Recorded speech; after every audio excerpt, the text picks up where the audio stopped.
Bonjour à tous, bienvenue sur la chaîne YouTube de Moto Magazine, la seule chaîne du PAF motovisuel sans langue de bois. La seule chaîne 100% sur langue de bois du PAF motovisuel, on se rapproche, mais c'est toujours pas ça. En même temps, ça ne fait que 3 ans que tu essayes. Hein. Oh, voire 4. Voire 4. Voire 4.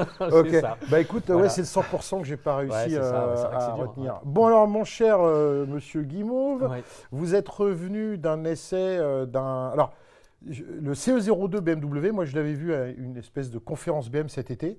Je t'avouerai qu'à un moment, je ne savais même pas dans quel sens tu devais monter dessus. Parce qu'il a Oui, une c'est vrai forme que un peu... tu peux monter dans tous les sens dessus. Attention, attention, un indice. monter dans tous les sens. Un indice, à l'avant, il y a des phares. Bah, à l'arrière aussi, il y a forcément mais un feu. plus petit. Ah d'accord. Voilà. Et Non. tu ne crois pas si bien dire parce qu'en fait, en vrai, la selle est plate. Donc, tu peux te positionner à n'importe quel endroit. Tu n'as pas une espèce de pré-moulage qui te met le cul D'accord. quelque part. Donc ils ont essayé de reprendre un peu les codes du CE04. Et en plus, oui, tout à fait. Et en plus, tu as des repose-pieds en position médiane et des repose-pieds en position arrière qui sont tout le temps dépliés. Donc, tu peux mettre un passager. Mais si tu n'as pas de passager, Tu peux mettre tes jambes en ouais, arrière. tu peux, voilà. Parmi les essayeurs qui étaient avec moi, pas tous la même taille. Certains étaient spontanément sur les repose-pieds arrière. Moi, non, parce qu'avec mes grandes jambes d'Adriana Carambeu, ça me les pliait un peu Ouais. trop. Si, c'est le point commun que j'ai avec Adriana. Et du coup, j'étais sur la position classique. Ouais. Mais paradoxalement, l'engin paraît assez petit, assez compact. Et Ouais, moi, bah, j'étais plutôt à l'aise en fait dessus. oui, tu vois. d'ailleurs, ils le présentent comme un 50 et un 125. je Alors crois. justement, c'est le même châssis. Tu as deux motorisations, une qui correspond à la législation équivalent 50, donc limitée à 45 5 km/h. chevaux, bridée à 45 Ouais, km/h c'est et avec une batterie. Ouais.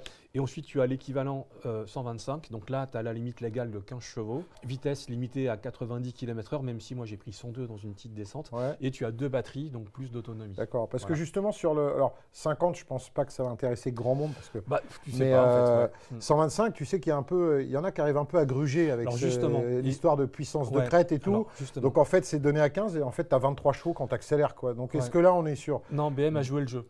Et Il n'y a que pour Non, faire non, ça. et en fait, non, pour de vrai, je trouve ça bien. Parce que tu vois, j'étais avec quelques confrères. Certains disaient, ouais, ça manque un peu de patate et tout, ça n'en a pas dans le Ouais. cul. Je leur dis déjà deux choses. Le 0 à 50, 3 secondes. Donc au feu vert, tu fais ça, bim, tu grilles tout le monde, y Ouais. compris un T-Max. Ensuite, on va se rappeler qu'un équivalent 125, une 125 4 temps aujourd'hui, c'est un putain de poumon Ouais, au ça point, avance pas, ouais. que c'est limite dangereux dès que tu veux sortir de la ville. Là, tu as des perfs qui sont correctes, Ouais. pas stratosphériques, Ouais. mais correctes. Correct. Et il ne faut pas oublier que c'est destiné à des automobilistes ou à des gens qui arrivent dans le monde de la moto. Et effectivement, certains constructeurs trichent, entre guillemets, enfin ils trichent Oui, pas, ils trichent mais pas, c'est la loi. Ils arrivent à... voilà, ils voilà. arrivent à composer avec une loi qui différencie la puissance en crête et la puissance nominale, Voilà, c'est ça. sachant que tu dois l'avoir pendant 10, 12, 20 minutes, machin des conneries. Ils te mettent un couple de camions et on sait très bien que sur certaines équivalences 125, notamment chez Zéro, parce que c'est un peu le cas, Oui. les mecs s'envolaient parce que c'était rigolo et au premier rond-point sous la flotte, bim, tu pars en orbite. Ça ne sera pas le cas chez BM et je vais dire un truc, en fait, c'est plutôt mieux. Tu D'accord. vois, au moins c'est cohérent et ça correspond à l'usage et à la cible qui est visée. Moi, quand j'ai vu, je me suis dit, tu sais, c'est dans les années 70, les mecs qui avaient des... non, tu sais pas, pardon, je vais t'expliquer. Je suis en Dans les 69. années 70, les Ouais. mecs qui avaient des yachts Oui. à Juan-les-Pins ou à Ah bah non, Port-Galis, moi j'avais une Voilà. caravane Ils- au camping de Douzy dans les Ardennes. Oui. ils On avaient n'a ce pas qu'on eu la même appelle, vie, ils avaient ce qu'on appelle une annexe. Tu sais, Oui. c'était à l'époque, c'était soit un monkey ou un Dax. Mm. Moi, c'est marrant, je me suis dit ça, c'est aussi un truc qu'on peut avoir, par exemple, au cul de ton camping-car ou sur un bateau, parce que le gabarit est vraiment petit, quoi. Écoute, dans l'idée de. C'est étroit. Non, dans l'idée, c'est pourquoi pas l'interprétation moderne d'un DAX en électrique. Bah, ça pèse combien, ça? Alors, l'équivalent Parce que- 125 fait 132 kg Ouais, c'est léger. et ouais. l'autre fait 119 parce qu'il y a une batterie de moins. Ouais, ouais, Voilà, d'accord. donc c'est assez léger.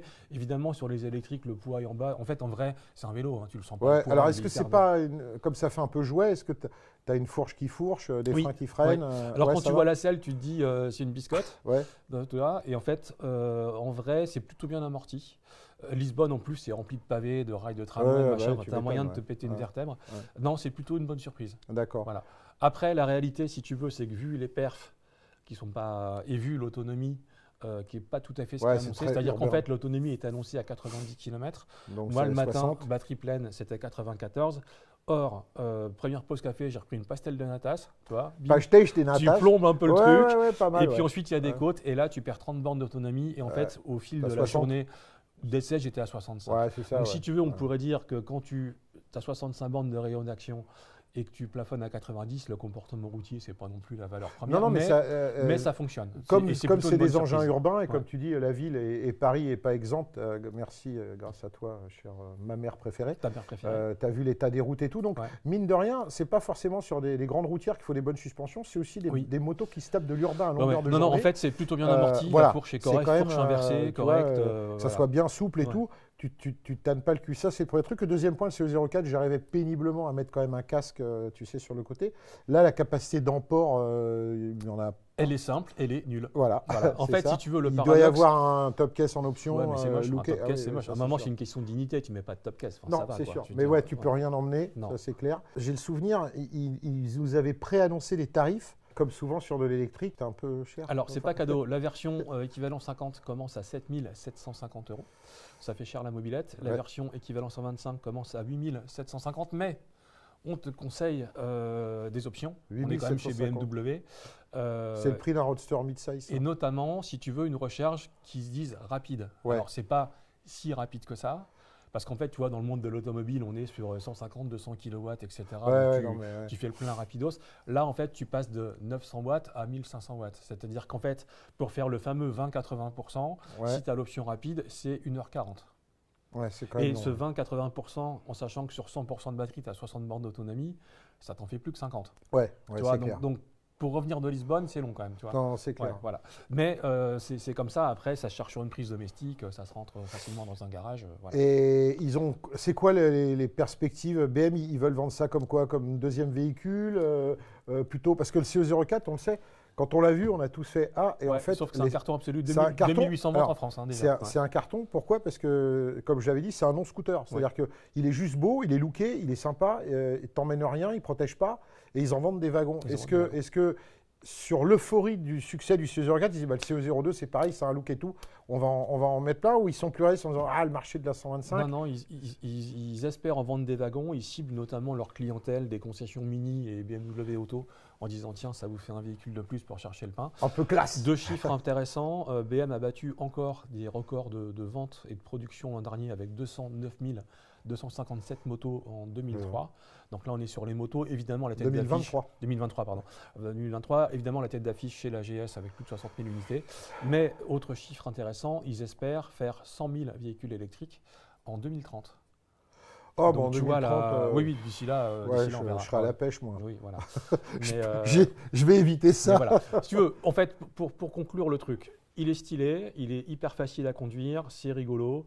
Ça attire l'attention parce que tu te balades avec ça. Et puis la concurrence, il n'y a pas vraiment de concurrence à ce niveau de sérieux et de finition et de présentation. Maintenant, quand tu regardes le tarif, quand tu regardes l'absence totale, l'aspect pratique, tu ne peux même pas foutre à l'antivol dans les roues pleines et tu sais pour le mettre quand tu l'as retiré. Ça fait cher le gadget, mais le CO04, c'est la même. Est-ce que dans ta jeunesse, acheter un Monkey juste pour aller du bateau chez Seneki, c'était pas cher le gadget? De toute manière, on sait bien que le deux roues, quel qu'il soit, il y a quelque chose de passionnel. Chez le CO04, les plus pragmatiques de certains confrères disent ils n'en vendront pas un, tu ne te rends pas compte, c'est un scooter. Ils cartonnent. Donc, moi, je pense que. Après, c'est juste le truc de se dire je roule qu'en 125. Tu sais, pour faire dire ça monte assez vite à 90-95. Tu vois, moi typiquement, je suis à 23 bornes du bureau. En fait, c'est le genre d'engin. Moi, je ne l'achèterais pas. 10 000 boules pour ça. Tu dis, toi, à 10 000 balles, tu as une belle 350 RDLC un peu restaurée et quelques citernes d'huile de temps qui sont la fraise. Tu vois, donc, surtout pour presque moitié moins, tu as une magnifique Triumph Daytona 955i, millésime 2001. Ouais, voilà. Non, mais tu as de la meule. Donc, évidemment, je ne mettrai jamais 10 000 boules là-dedans. Par contre, c'est typiquement le genre d'engin. On te le donne, tu roules avec et tu es hyper content. Parce que c'est cool, ça fait le job. Moi, j'aime bien la gueule. C'est stylé, c'est marrant, la gueule est sympa. C'est rafraîchissant. Souviens-toi, on a fait il n'y a pas si longtemps que ça un petit match Dax Monkey et on s'est super marré. Parce que c'est des engins on a eu très froid. Oui, on a eu froid. Mais c'est des engins qui sont vraiment adorables et c'est craquant et c'est aussi pour ça qu'on aime ce type de véhicule. Et c'est dispo quand ça? C'est dispo là. Là, d'accord. Donc tu payes une concession qui dit je veux ça. Tu veux en prendre un pour le week-end. Voilà, tu fais ton petit caprice, je veux ça, j'embarque. Non, c'est cool, cool. Bon super. Voilà ce que je peux te dire. Eh bien, écoute, on va clôturer sur ce truc un peu positif, ce débat positif sur le BMW C02. Non, mais ce qui est intéressant, et pour finir, tu vois, c'est qu'on a tous les deux suffisamment d'âge pour avoir vu ce qu'était BMW il y a quelques années, quelques décennies. Et là, c'est quand même une marque qui casse des codes. esthétique, conceptuelle. Et je trouve ça intéressant de voir que c'est eux qui font ça, en fait. Tu vois. Ouais. Mais si tu regardes l'histoire, ils ont souvent cassé les codes. Hein. Enfin, la K1, elle a quand même cassé. Non, mais elle n'a pas cassé la baraque, mais elle a cassé les codes. Ouais, c'est vrai. Voilà, premier 4 cylindres de type automobile sur les séries K. Non, c'est la BFG. 96. Non, monsieur, c'est la BFG. 96, 73. Voire, je dirais même plus l'Amazonas brésilienne à moteur de coccinelle. Premier carénage étudiant en soufflerie, la R100R. Non, ils ont toujours. Moi, je trouve qu'ils ont toujours. Ils ont aussi fait des beats cosmiques, hein, mais BMW, sous leur image de sérieux, ils ont quand même à chaque fois lancé des concepts. Mais tu sais, voilà, on attend d'avoir raison trop tôt, ça c'est le premier truc. Et le deuxième truc, c'est qui n'avance pas, recule. Voilà, et en tout cas, on parlait dans une émission précédente du côté très sérieux de la com Suzuki. Chez BM, à la com, ils sont hyper cool en fait. Non, franchement, les mecs sont hyper sympas, tu te marres, c'est pas des présentations presse relou, ça va droit au but. Alors qu'on penserait le contraire. C'est clair. Voilà, donc c'était cool. Allez, vous nous dites ce que vous pensez de ça. Du CE02. On est prudent en scooter électrique. Dernière question. Autre chose. Le 50-125, si tu mets une deuxième batterie, ton 50, il s'en ressemble pas au 125, on est d'accord. Par contre, il a plus d'autonomie. Non, mais c'est pas les mêmes moteurs. Non, il n'y a pas moyen. Non, mais je dis ça pour les petits magouilleurs, quoi. Tu vois, il reste un bridage. Par contre, dernier point qu'on n'a pas abordé, le tarif est élevé, mais il y a en ce moment des incitants fiscaux, à la fois nationaux et locaux, selon l'endroit où vous habitez, qui peuvent permettre de réduire un peu la facture. Voilà. D'accord. Bon. Est-ce que c'est le cas à Paris ? Je ne crois pas. Tu as déjà une prime nationale et à Paris, il faut voir. Mais je croyais que les 2 roues électriques n'avaient pas de prime. Ça dépend des villes, ça dépend des endroits. Ah, d'accord. Tu sais que tu as des villes qui te payent pour un vélo, des trucs comme ça. Tu vois, parce que là, Paris, ils comptent taxer les SUV électriques quand même. Alors qu'ils avaient dit acheter des full électriques, vous ne paierez pas de parking. Ouais, mais bon, ça c'est la démagogie, des gens qui sont au pouvoir. J'imagine le Parisien qui s'est payé un SUV électrique. Tous à la Bastille. Allez, c'est un combat. Bon, allez, à bientôt. Ciao. À bientôt.